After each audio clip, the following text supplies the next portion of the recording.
हम भी परेशान हैं महाराज जी। किससे? हमारे दोनों बच्चों ने क्या ना हमको परेशान कर रखा है। क्यों? अरे हमारी पत्नी को ऊपर 2 मंजिल से फेंक दिया, मार दिया। पत्नी अभी है जिंदा? खत्म हो गई। किसने फेंका 2 मंजिल से? बहू ने और बेटे ने। अरे राम राम राम राम। देखो आज और का हम बेटा बहू है। मुझे भी मारना चाह रहे हैं, इस बच्चे को भी मारना चाह रहे हैं। आपका बेटा आपको मारना चाह रहा है? क्यों? बेटा और बहू दोनों ही। क्यों मारना चाह रहे हैं? संपत्ति के लिए। हम मर जाएंगे तो सारी संपत्ति उन दोनों की हो जाएगी।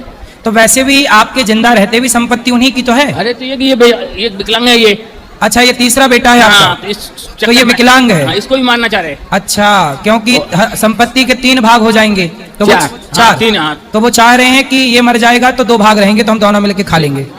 तो संपत्ति के नाम पे क्या है आपके पास? मेरे नाम तो कुछ भी नहीं, मेरी पत्नी के नाम थी संपत्ति, 1/4 में हो गई बंटवारे में। अच्छा, तो अब आपको मारना चाहते हैं तो आप अपने बेटों को जो देना है दे दो। और आप भजन में मन क्यों नहीं लगाते? लगाते हैं, भजन में मन तो लगा रखा है भगवान की दया से। सही और लगे हुए बाकी बिहारी के चरणों में। जो देखो, कुछ संपत्ति बच्चों को दे दो, कुछ संपत्ति अपने हाथ से दान पुण्य के लिए, किसी भूखे को भोजन के लिए, प्यासे को पानी के लिए निकालो, और जीवन में जो कमाया हो उसका कुछ पुण्य करो और सीधा भगवान के चिंतन में लगो। महाराज जी, संपत्ति जब बेचेगी, बेचने नहीं दे रहे वो। जिसको हम दलाल लगाते हैं उस संपत्ति को नहीं बेचने देते। नहीं, जो इससे हमारे आए हैं उनको बेच के हम तो इस धर्म में लगाने चाह रहे हैं, उसको भी नहीं बेचने दे रहे बस। अच्छा, नहीं तो मैं तो ये चाह रहा था कि प्रभु के चरणों में रहूंगा, जैसी प्रभु देगा वैसी खाऊंगा। सब कुछ बढ़िया है, करोड़ों की देने के बाद में भी उनका पेट नहीं भर रहा है। करोड़ों की संपत्ति लेने के बाद भी पेट नहीं भर रहा उनको। कैसे बच्चे हैं बताओ कलयुग में भाई। ये घोर कलयुग नहीं चालू हो गया अब, जहां बच्चे अपने माँ बाप को मारने लग गए, भाई को मारने लग गए। जिस देश में भरत जी ने सत्ता छोड़ दी अपने भाई के लिए, उसी देश में आज का भाई अपने बाप को इसलिए मारे जा रहा है कि संपत्ति हमें मिल जाए। एक आश्रम में कोई कमरे की व्यवस्था हुआ तो बता दो, जिससे कहना जो भी चार्ज होगा जो देंगे महाराज। नहीं, चार्ज की बात नहीं है।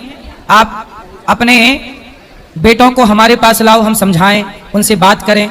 12 महीने में बोलना, चाय पिलाना, कहना, राम राम करना। तो आपको भोजन कौन देता है? भोजन के लिए आधा पोर्शन, एक मकान में रह रहे हैं हम, आधा पोर्शन दे दिया उन्होंने, जिसमें हम दोनों बाप बेटे रहते हैं। बनाने वाली आ जाती है, बना जाती है, खा लेते हैं।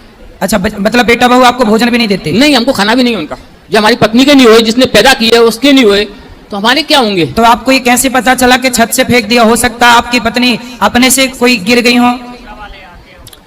ये तो निश्चित है, कहना मतलब मैं सामने फेंका है। मैं पूजा कर रहा था, मैं कमरे में पूजा कर रहा था, जाल हटाया, जाल जो बीच में जाल है, जाल में से फेंकी ऊपर से, जाल में होकर नीचे आई। कितने साल पुरानी बात है? 1.5 साल पुरानी। 1.5 साल पहले। तो उन पर कोई आपने पुलिस केस नहीं कराया? पुलिस केस कराया, थोड़ी 8-10 दिन बाद में कोटा में ले गया था उसको। ये कोटा में थोड़ा सा होश आ गया, जो उसने साफ मना कर दिया, नहीं किसी ने।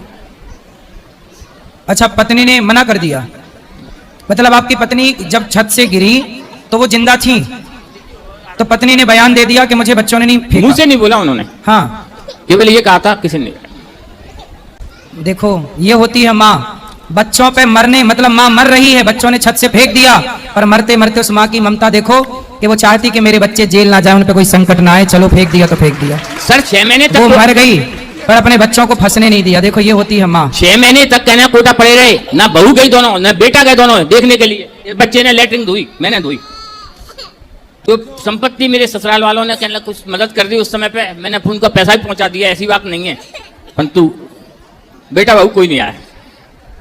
तो मैया कोमा में चली गई थी गिरने के बाद छत से? हाँ, कोमा में ही समझो। कोमा के बाद में कहना उसको शांति मिल गई, प्राइवेट करवाया था हमने। फिर उसके बाद उन्होंने कुछ कहा नहीं, कोई शब्द नहीं निकले उनके? कुछ नहीं। आपसे कोई बात नहीं की? आपसे कोई बात नहीं की? वो बात हुई क्या है? तो क्या पत्नी ने बोला आपसे कि मुझे बच्चों ने धक्का मारा है? वो तो मेरे सामने की बात है, जाल हटा के जाल में फेंकी है। 40-50 किलो का जाल लगा हुआ है इस पे जी, 3x3 का, उसके अंदर होकर फेंकी हो तुम।